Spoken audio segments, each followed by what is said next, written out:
exclusive. Welcome to Unplugged with Rebel Mass, powered by Caribbean Life Radio. And today's show is airing at a special time because we have an incredibly special guest in the studio with us today. I am so thrilled to have DJ Gel, the soca boss, in the studio with us today. So welcome. Thanks. Yes, so who is DJ Gel? Well, DJ Gel is the soca boss. I love soca music. Actually, anywhere in the Caribbean. I have no real bias. I mean, I'm Trini, but I'm a student of the music, a fan of the music, and I do pushing the music forward. As always. And you mentioned that you hail from one of the sweetest places a lot of us know. How has the culture of Trinidad and Tobago just influenced you as a DJ and as a person? Well, so Trinidad and Tobago is a very interesting place. It's one of the most diverse countries in the Caribbean because they have a melting pot or a mix of a lot of people from all over the world. So from India, China, Africa, the Middle East and all Syria.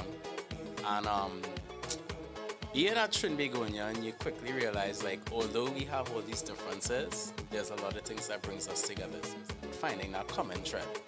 And through things like, Christmas, Diwali, Eid, and of course, Carnival. Right. There's these things that bring us together. And we, instead of looking at our differences, we look at what it is that, we have in common now.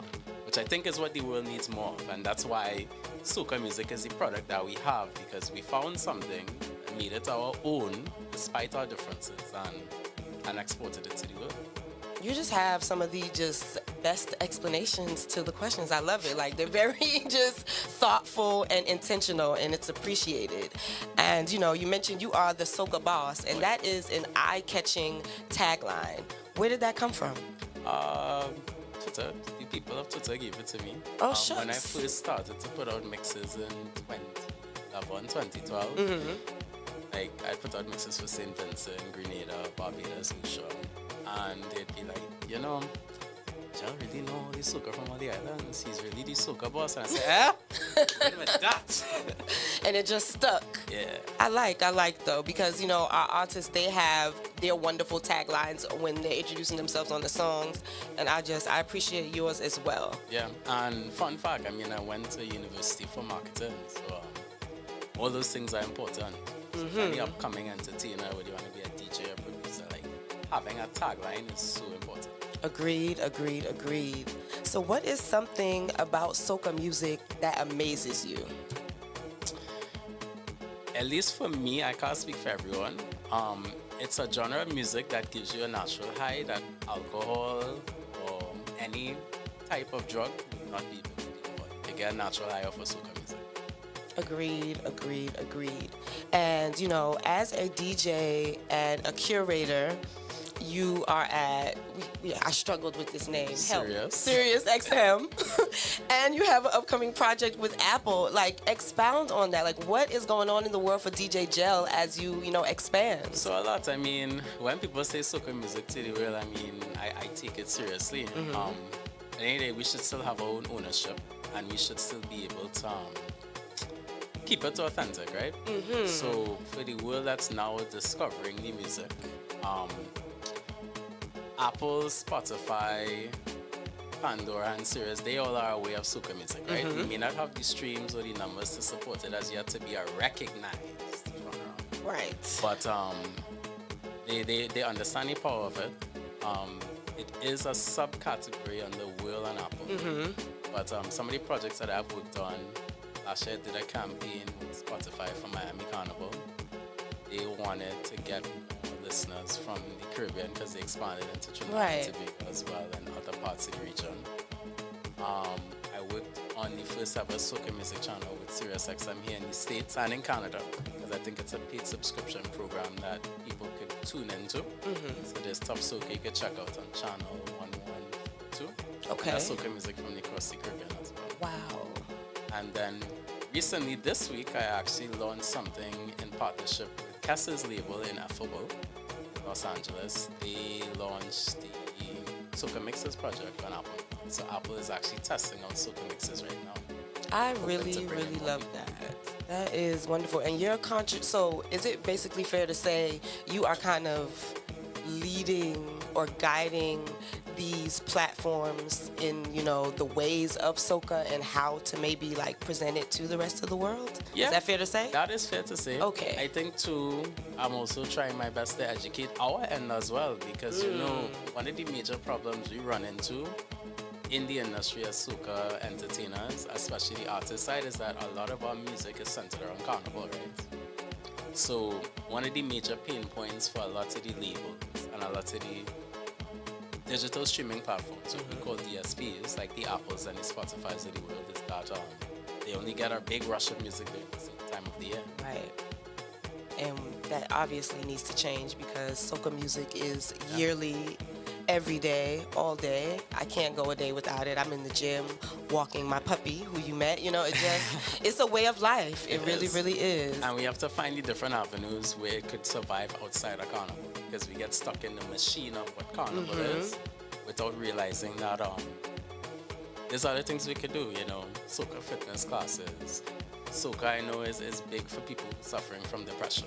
Yep. Even in my touring, I met a woman from Ohio who was suffering with cancer, and she said that soca music is what got her through her chemo. That's and amazing. She's a non-Western woman. She's a white woman from Ohio in her early 50s. It knows no bounds, I swear. Because it really does not. But what is something that you want to share that you do differently than most DJs? I'm just curious. I mean, for me, for those who are for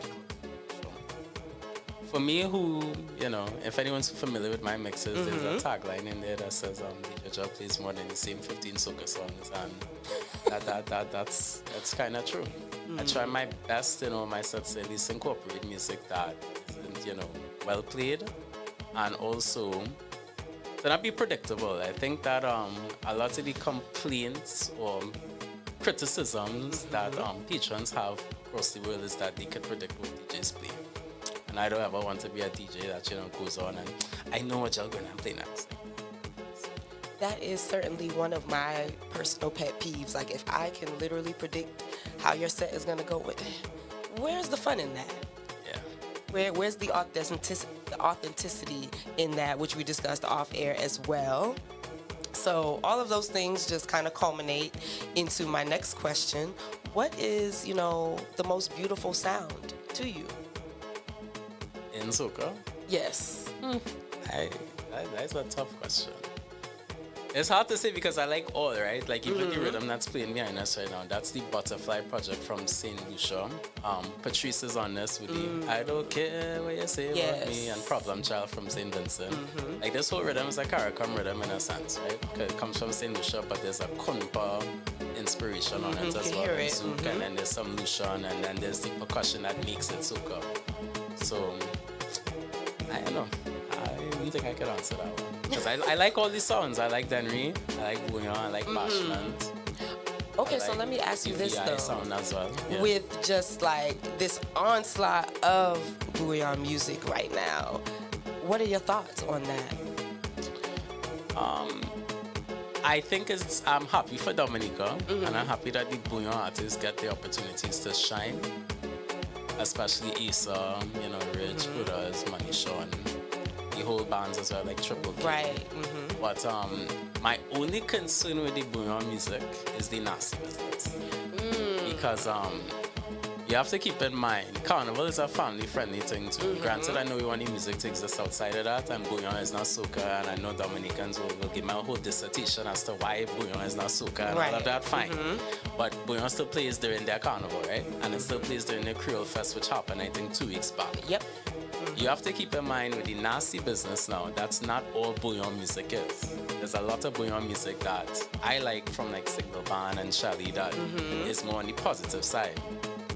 But as of right now, it seems like the shock value comes from the nasty business. So it's just to keep more or have a balance of the family-friendly music with the adult content as well. But I like this song. I'm happy they're getting their shine. I can agree with you on that, but it's just always nice to hear, the ones responsible for bringing us this music. What do you really think about it? And, with that being said, you are here in Atlanta for a big, big event. Shout out to Lotus. All right. Big up And to Sunny Old One Drop okay. Sounds, Unique Sounds family. Big up, big up, big up. Yeah, so Soca Infusion. Yes. Why should the masses pull up to this event tonight? Because it will be a soca event like no other. It's a nice upscale event tonight. So ladies come and dress nice. Dress nice, but come to fat as well, you know. Okay, You can okay. look nice and still wind down low to the ground. It's okay. Facts. Big facts. But I wish we had, just more time to go into like this whole soca conversation because your mind is just so vast and I know that you have so much to just, share. But what are some things that or one thing you wanted to impart, on our listeners and our viewers today before we Well, go? for those who are heading to Trinidad Carnival in March, because it's not in February next year, it's in Right. March, 3rd and 4th, look out for Just So Fest. Okay. Trinidad Carnival Wednesday. Okay.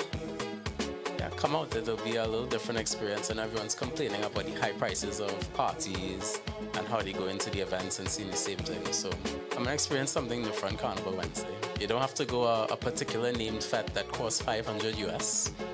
Come by me and spend a lot less, See, that sounds like my speed. That party, insomnia, like those are my vibes, my speed when I attend Carnival. And again, I just want to say thank you for taking the time to interview here on Caribbean Life Radio. Yeah. You gotta edit this part because you play too much. You play too much. No, because It's like it's too soon. But this, listen, I'm not a big interviewer and all of that, and I don't even get in on Rebels. I mean, I do show. have, some other things I Well, would but- like to but- talk about. so then but, talk about it. Go ahead. We have a little bit of time. Yes. So this, here in the community of Atlanta, the patrons, fetas, they are always very vocal. And you touched on something a few moments ago about the complaints or the, thoughts on what DJs do or don't do. Why are we in a place though where the music is so predictable or we're just not getting the newness? Oh Lord, Like, why is that happening though? I could give a couple theories in my experience. For starters, one, the barrier to entry to be a DJ now is incredibly low. Anyone with a laptop now could be a DJ, and they don't necessarily have to go through the level of training or do research or any certification to be a DJ. I think too there's a lack of mentorship as well with not even in DJing but in entertainment on a whole. Like a lot of the mature generation doesn't take the time to pull a younger person under their wing. Instead, they either want to DJ or sing forever and think that this is all that they can do. But if we learn anything from Afrobeats and that whole movement there, it's very important to bring in the young ones and invest in them, and you control it from the background. Right. That's one. The next thing is too, some DJs just don't care. Some will come into the industry, they're doing this for the wrong reasons. It could be money, hype, sex, anything. And they just go to collect a check. And then the final reason too is simply, they came to the event late. So they didn't hear what the last DJ played. And there's this thing I like to call DJ etiquette. At least if you're when you're doing parties or shows, if you can't show up an hour early before your set, at least go by the DJ, ask what the DJ played or go through the history. I agree with all of that. Very, thoughtful theories, but it just, you get to a place where it's just frustrating. Like I've gotten to a point where I have left. I have walked out of a particular event we often frequent just because it's not the vibe anymore. And the conversation has been going on not for months but for years. Yeah. Like we have been saying, hey, why are you guys not playing the new music? But like, it's frustrating. It just really is. As a person that loves soca, and we on our free time, we're going through the music ourselves, and it's just like, oh, we can't wait to hear this, on the big truck or in a fete, and where you don't get it, it's so disappointing. Go ahead, chime in. Come to the panel. Come to the panel. Oh. Lower the mic for yourself. Yeah, I can't hear you in the headphones. Greetings, good night. So to add on to what you just said, for that reason is why we take Carnival so seriously. Because we don't have those pit stops. We don't have the consistency because we're so used to being disappointed. So it is like Carnival is the only time we will pay to know that we're listening to new soca. And we're Every listening time. to just soca. Like we're paying for that. So it is like, if more DJs played more music, yes, it would get better, but we would then have consistent places to go, which means that there's going to be a lack on another side. So it is like everything is kind of working into itself. Agreed. Very well thought out response. I like that. So there have been some new releases that I'm just thrilled about. Right. Little Miss Arima from Yes, from Nessa. Nyla is just dropping projects back to back, and Nadia, her pen game is so immaculate. Like, these three women I've just taken notice to through probably like the last month or so, but like it's just been very prevalent this week. What are your thoughts on their, bodies of work right now? Proud of Nessa. I know she's been working on Little Miss Arima for a while. Especially, representing where she is in Trinidad, the East Side. Right. Nadia's been writing for a while too. She penned a lot of great hits this year though. Market, Every Time. My all. She's my all. She's a great artist and a great writer as well.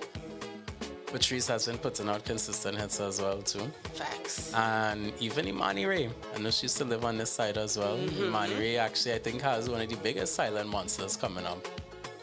Yes. So this is just, I feel like, with just everything that's kind of happened with like politics, it's just very refreshing to just see the women representing, speaking, and just kind of, dominating this arena right now. I feel very encouraged. I love Carnival it. is women at the end of the day, and women sell out. So I was having this conversation with Lotus coming from the airport actually. Women sell out fets.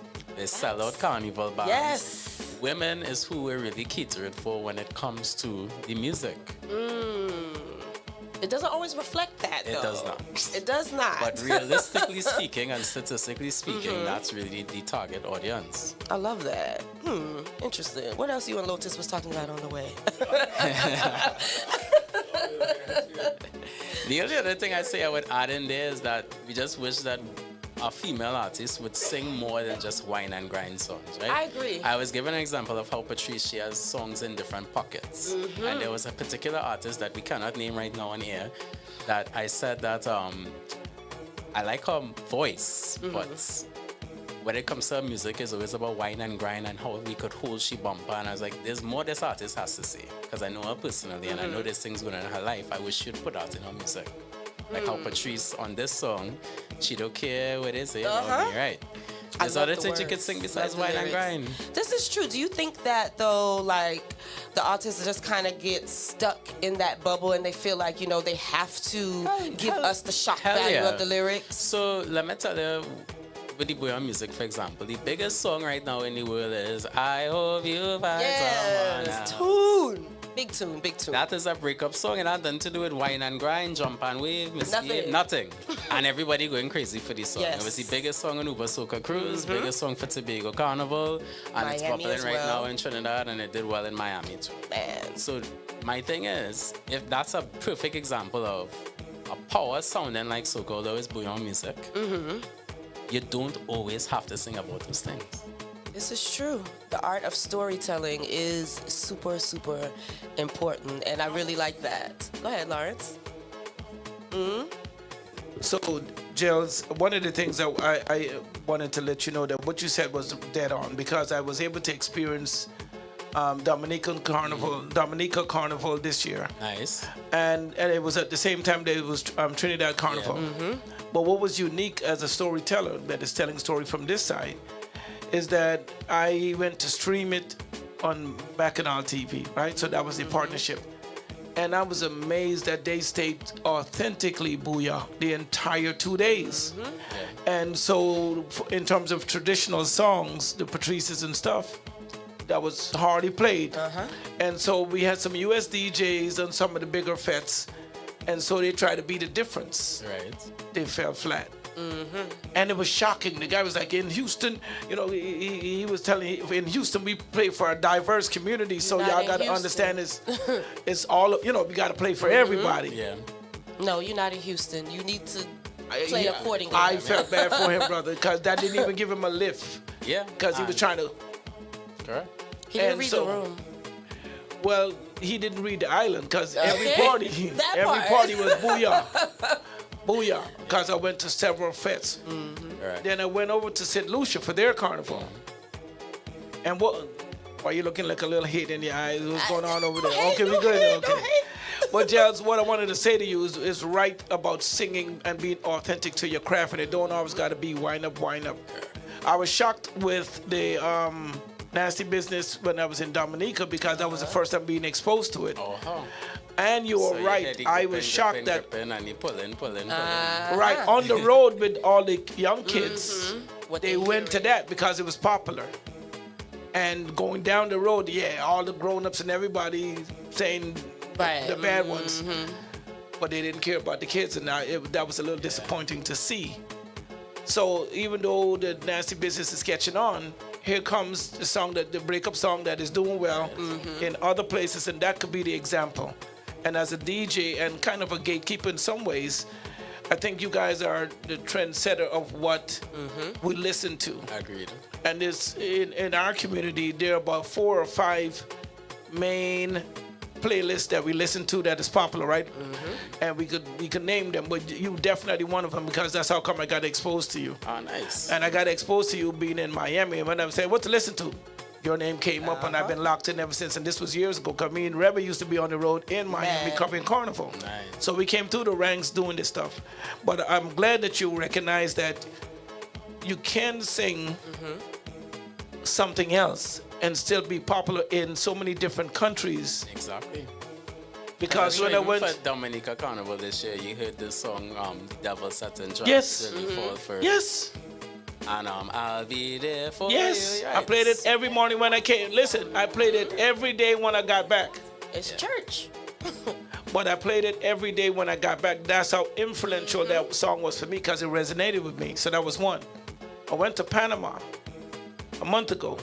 And it wasn't a carnival, but it was an event called Rum and Brunch. So they were trying to bring that Caribbean vibe in the Spanish vibe. And they're clamoring for good soca music. Right. So I was like, well, why are you not trying to do the Spanish crossover soca type? It's like, no. Panama was built on Caribbean, Correct. Bajan, Guyanese, Trini, Yeah. Jamaican. Yes. And we want that, and that's the sound that we're losing. So instead of switching over and just being all Spanish and soca's part of our culture too. Yep. And so the young lady that I mentioned to you, she's like, nah, soca to the world. And I saluted that because I saw what she was around as an Afro-Latina in Panama saying soca to the world. And they had to curate a specific event. And at that event, guess what? The Jamaicans came out, all the other islands came out and supported that event because Rum and Bunch was a soca event. Love And it. so I like when they stand on soca, stand on good music, and I salute you as one of the gatekeepers in my mind that is saying, hey, send me good music. Once it's good music, I'll play it. Yes. If it's good music, it don't have to be the most popular music, but just send me good music. Yeah. You got that artistic integrity that I love and appreciate. Like, you understand. But, are we going to get back to a space where, the storytelling is going to be more paramount than the shop? You think so? Or we got a long way to go? I think we have a long way to go. It's finding the balance and also finding the people in the industry that have the integrity, right? Because right now we have DJs that want the instant gratification, and artists as well. I'll just say this, entertainers want it, Yes. the instant gratification. They want to be a success overnight without putting any work or understanding how things go. Right. And until that changes on the artist side and the consumer side, because the consumers feed into it as well. You say nasty business is big because there's an audience for nasty business, right? Right. But with everything, it's time and place. This is true. This is true. This is true. So, what are your thoughts on, Carnival and how we present music costumes, all that. This debate has just been raging since Miami for me. People have just been saying, you know, a lot of things about the costumes, and I know you dabbled in a band. I have a section in So, Charles Marshall. what was that like? Well, this is the third year I'm doing it. It's a lot of work. I ain't gonna lie. And I did that while DJing as well, so I had to pick up my Lotus team knows about as that well. too. And Okay. my mom too is a big part because Nice. she's been playing mass since she Forever. was small, so she knows how to do like all the different things pertaining to costumes, fixing up production, etc. But what exactly the question is? It that the costumes are too skimpy? Yeah, Like, it's just like, like random things that like people, you know, I'm a carnival journalist. They see me on the road, so people are always coming to me saying just a combination of things, and I'm always just curious to hear from other people. But I'm always talking to women, right. and as a man, a DJ, a curator, all of these things. What do you think about it? Like, is it growing? Do you like the direction? Like, just how we talked about how soca is going in this particular direction. The costumes are doing the same. Yeah. Carnival is a beast on its own, which is why I think the two should really live separate. But Oh my gosh. What? when I said soca needs to find avenues outside of carnival. Yes. Because look what happened in COVID. We had no carnival, and where did soca go? This is true. This is true. You know, like we're suffering right now in the industry because technically we're 2 years behind where we were projected to be. Because without carnival, artists stop releasing music. But your question wasn't about that, it was about carnival. So for me, I think that carnivals have seen a significant growth. Another thing me and Lotus spoke about coming from the airport as well is the price of carnival, right? I just had a show in Jamaica, and Jamaicans, they feel that they're outpriced at carnival. Unless you are in a certain class. What? Because carnival's a classist thing in Jamaica. And I didn't know that. Yeah, unless you're in a know that. certain class, you can't afford to go soca events, carnival, etc. Because look at the price for your costume and the price to just experience that on your own. Now, I'm not saying it's not fairly priced because from my side of doing this section, I know how much these things cost.